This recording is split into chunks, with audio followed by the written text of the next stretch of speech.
The United States and Israel are opposing the will of the entire international community. And no, I'm not talking about their wars on Gaza and Lebanon, which also are opposed by the majority of countries on Earth. Instead, today I'm talking about another war that the U.S. is waging. It's economic war against Cuba. For more than 60 years, Washington has imposed an illegal blockade on Cuba.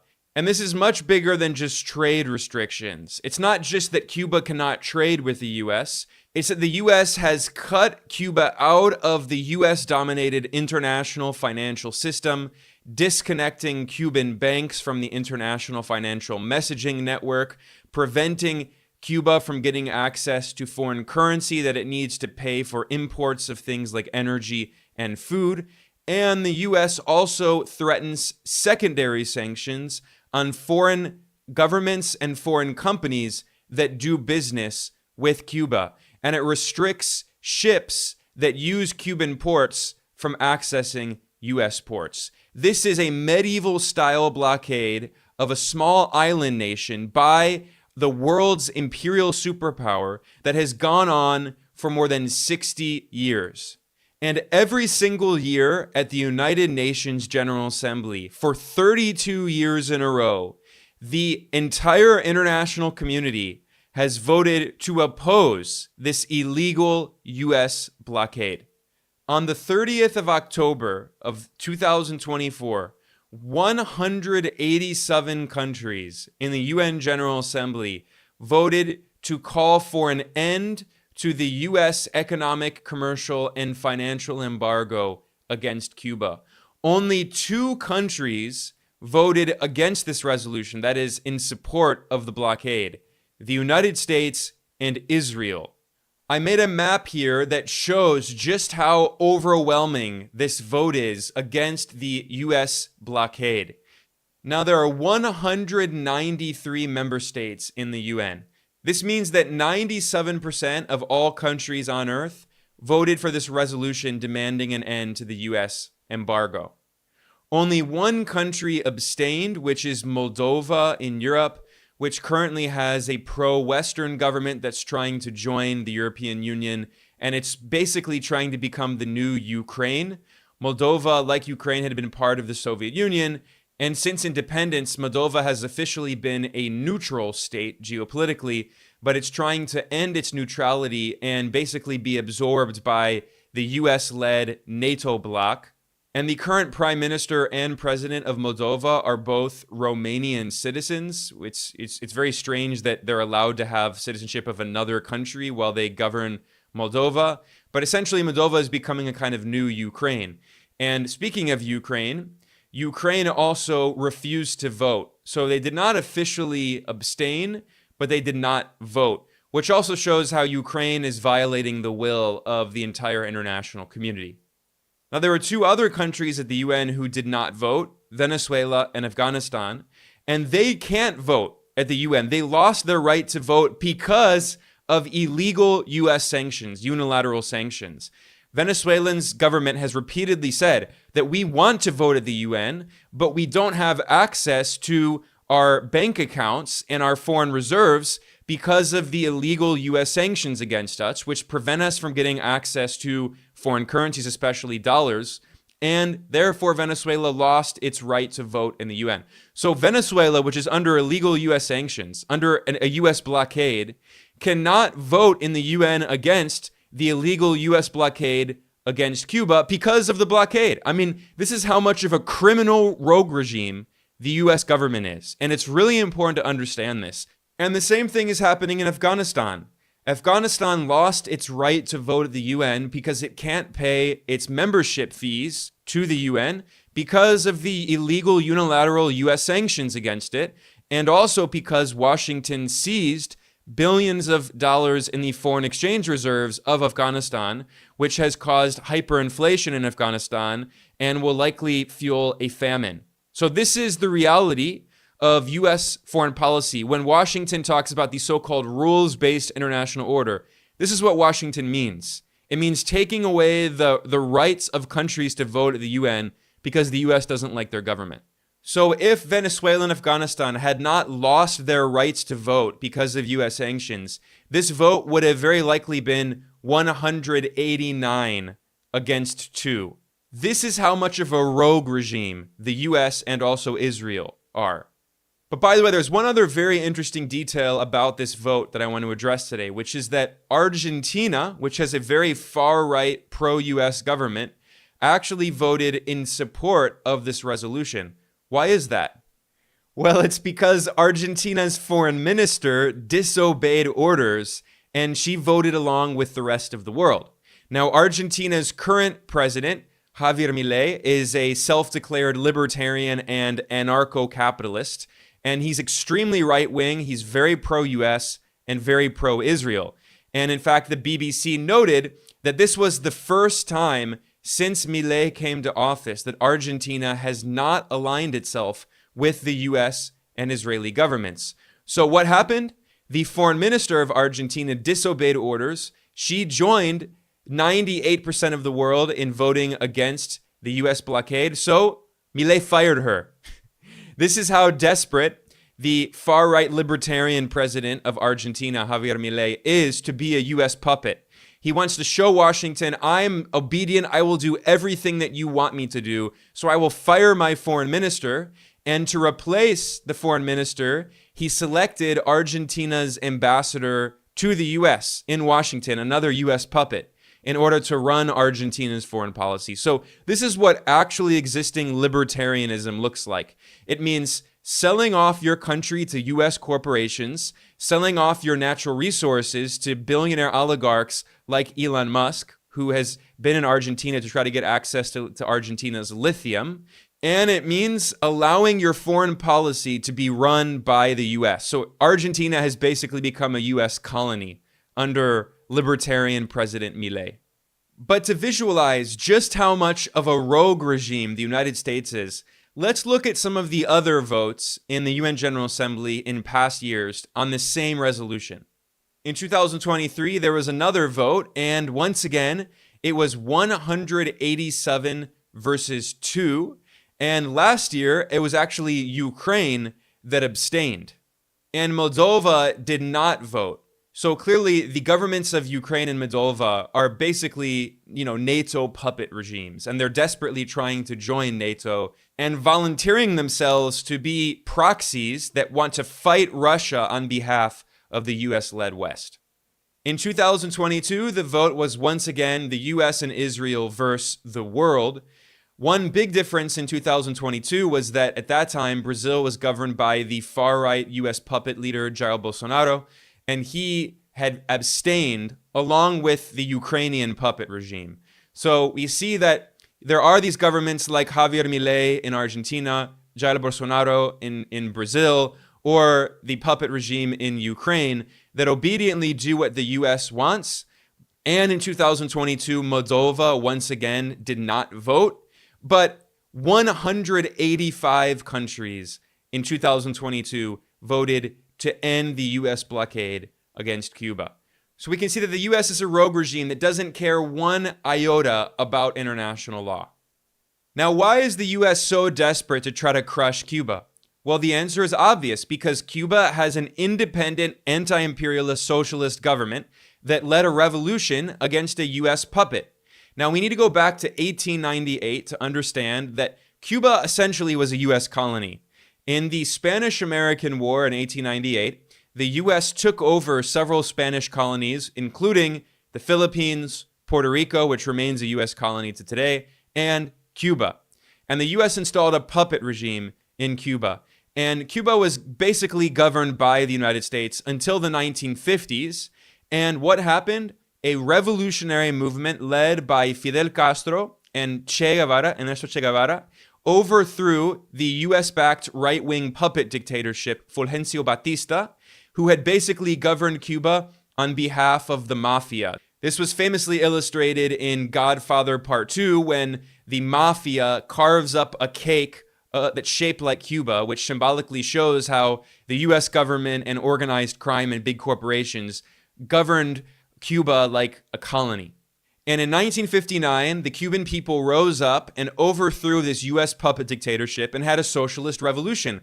Initially, Fidel Castro was not even allied with the Soviet Union. He did not even declare himself a communist, a Marxist-Leninist. It was later, because of the US attack on Cuba, the sanctions against Cuba, the blockade, and the US invasion of Cuba, the failed invasion in the attack in the Bay of Pigs.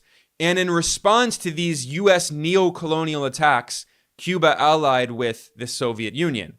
And from day one, the US sanctions and blockade against Cuba have been aimed at not only trying to overthrow the Cuban government, but trying to cause hunger and desperation and economic crisis. This was admitted in a US State Department cable from 1960, which you can find on the official website of the State Department's Office of the Historian.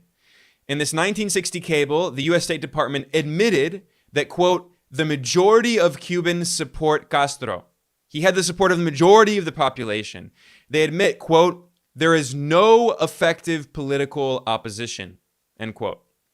And then they concluded that, quote, the only foreseeable means of alienating internal support is through disenchantment and disaffection based on economic dissatisfaction and hardship, end quote. So what was their conclusion? That they need to crush the economy of Cuba and starve the Cuban people, which is the definition of collective punishment, to try to overthrow the revolutionary leftist government in La Habana. So this is what the State Department said, quote, every possible means should be undertaken promptly to weaken the economic life of Cuba, end quote. And they said that we should use sanctions and economic war in order to, quote, make the greatest inroads in denying money and supplies to Cuba, to decrease monetary and real wages, to bring about hunger, desperation, and overthrow of government. That is the stated policy of the US government, quote, to bring about hunger, desperation, and overthrow of government, end quote. That's the goal. It's not only to punish the Cuban government, it's to punish the Cuban people, to starve them, to deny them energy. And we've seen this recently. This October, there was a horrific blackout in Cuba that hit almost everyone. They lost power for a few days. And this is because the US blockade is suffocating Cuba. Because Cuba has been disconnected from the US-controlled international financial system. It is almost impossible to pay for imports because the US dollar is the global reserve currency. And when the global financial system was designed at the Bretton Woods Conference in 1944, it was the US that was basically put in charge. It was the US that designed it, with its currency at the heart, with the US given veto in the International Monetary Fund and in the World Bank. With the US controls, basically, the interbank messaging system, which is the SWIFT network. Cuba has no access to any of these institutions.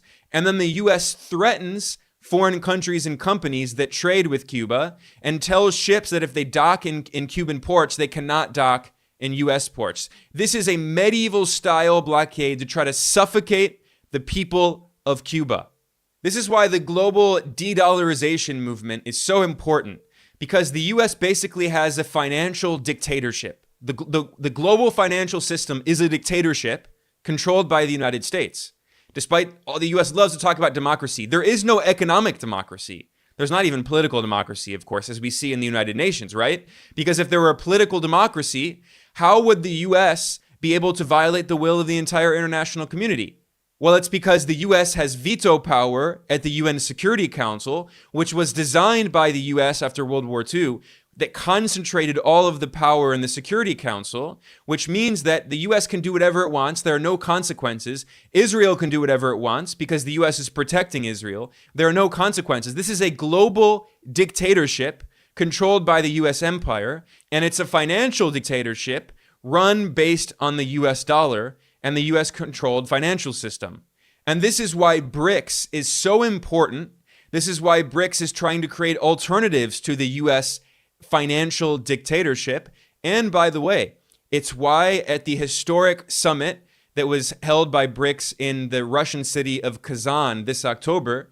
That's why 13 new countries were added as partner nations, and among them is Cuba.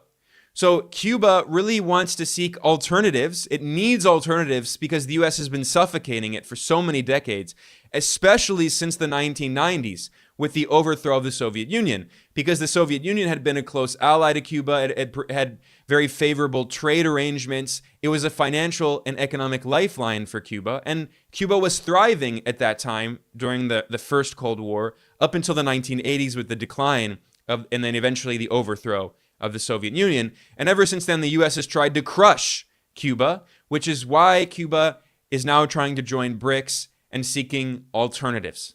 And by the way, this barbarism is completely bipartisan in Washington, as is always the case when it comes to U.S. warmongering foreign policy. Joe Biden has continued Donald Trump's suffocation of Cuba. And if you look at the statements by the Biden-Harris White House, of course, Kamala Harris does this as well. They're proud of the fact that they have continued Donald Trump's tightening of the noose around the neck of the Cuban people. Of course, the U.S. blockade on Cuba goes back 60 years. But when Obama was president, he normalized relations with Cuba and he lifted some sanctions, although Obama did not end the blockade. It's very important to emphasize that. He never ended the blockade. He simply softened it a little bit. He lifted some of the sanctions. And then when Trump came in 2017, he massively expanded the sanctions, adding hundreds of new sanctions. And then when Biden and Harris came in 2021, they continued those sanctions and they added new sanctions. And in 2024, once again, the Biden-Harris administration continued with the executive order. They continued the so-called national emergency with respect to Cuba. This is a farce. For decades, the U.S. government has declared a so-called national emergency. How is Cuba, this tiny island nation, threatening the United States? It's not in any way. But of course, every single year, the White House, whether it's a Democrat or Republican, renews this national emergency that goes back to 1996. And then in 2004, the national emergency was expanded. I'm reading here from the White House. In 2004, quote, "The national emergency was expanded to deny monetary and material support to the Cuban government," end quote.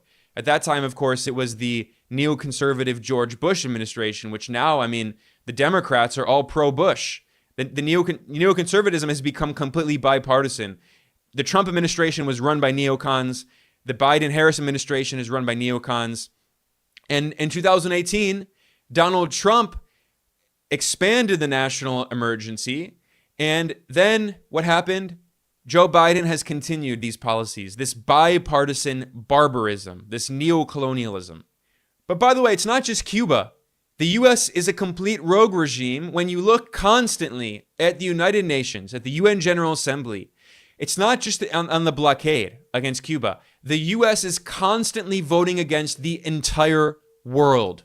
This is a vote from May 2024 on a resolution in the General Assembly that called to admit Palestine as a full member. It was 143 countries against 9. It was the US and Argentina and Hungary and a few other puppets that voted against membership for Palestine, whereas the vast majority of the population of the world voted to support Palestine, and then a few Western countries abstained. Or here's a vote from November 2023, which was a resolution in the UN General Assembly that called for equitable geographical distribution in the membership of the human rights treaty bodies. That is to say, it called for equal representation for the Global South. Once again, it was the West against the rest of the world. Here is a vote in the same session in November 2023 that was on a resolution calling to respect human rights and cultural diversity. Once again, the West against the rest of the world. Here's a vote from the same session in November on a resolution calling for the promotion of a democratic and equitable international order. The West against the rest of the world. And finally, here's another vote from November, which is very relevant to the discussion of Cuba, which is a separate resolution that called for an end to unilateral coercive measures, that is, sanctions for violating human rights. And again, it's the West versus the rest of the world. These sanctions are against international law. So this resolution should not be controversial. It's saying that we should respect international law and stop violating international law. But the US violates international law more than all other countries on earth. The United States has illegal unilateral sanctions against 60% of poor countries and 1/3 of all countries on earth. That's according to reporting from the Washington Post. 1/3 of all countries are sanctioned by the US. 60% of poor countries. These sanctions violate international law, but there are no consequences for Washington because the US has veto power in the UN Security Council, which is the only body in the UN that actually has teeth. So this is the sad reality of the world that we live in. The US government constantly talks about the so-called rules-based order, and Washington attacks Beijing, claiming that China and Russia and other countries they don't like supposedly violate the rules-based international order in which the United States makes the rules and orders everyone around. That's what they mean. They mean the West makes the rules. And if you don't go along with what the US-led West wants, they say that we're going to sanction you. You're violating the rules-based order. This is what the global South is fighting. This is what BRICS is fighting. This is what the G77 and the non-aligned movement are fighting. In the 1990s, with the overthrow of the Soviet Union and the end of the First Cold War, the unipolar era was a dictatorship. It was a global dictatorship controlled by the US-led West. And now even Europe is increasingly being subordinated to the United States. This is what the US is waging a new Cold War over. The US global dictatorship is trying to destroy any country that poses a threat to its global dominance, to the dominance of US corporations. The US wants its corporations to colonize the entire world. The US wants to overthrow any independent government that gets in the way of US corporations in Wall Street, like Cuba, like China, like Vietnam, any country that has a socialist system any country that has some kind of nationalist system that does not allow the US to privatize all of their natural resources. Any country that refuses to impose neoliberal policies that are demanded by the US-dominated financial institutions like the IMF and the World Bank. This is what we're talking about. It's a global fight against a US dictatorship that's ultimately centered in Wall Street. Those are the beneficiaries, the capitalist oligarchs in Wall Street who have hundreds of billions of dollars of wealth. They have benefited from this system, whereas the majority of people around the world have not benefited. So this is why it's so important to see what's actually happening in these votes of the United Nations. It's important to see that the US does not actually represent democracy or human rights or international law. On the contrary, the US empire is fighting against, tooth and nail, it's fighting against international law. It's fighting against international democracy and human rights. And this is what we are constantly going to report on because, unfortunately, you're not going to get this perspective in mainstream corporate media, which just simply it regurgitates the propaganda of the US government and other Western governments. On that note, I'm going to conclude. I am Ben Norton. I am the editor-in-chief of Geopolitical Economy Report. Please like and subscribe. Please share this, and I will see you all next time.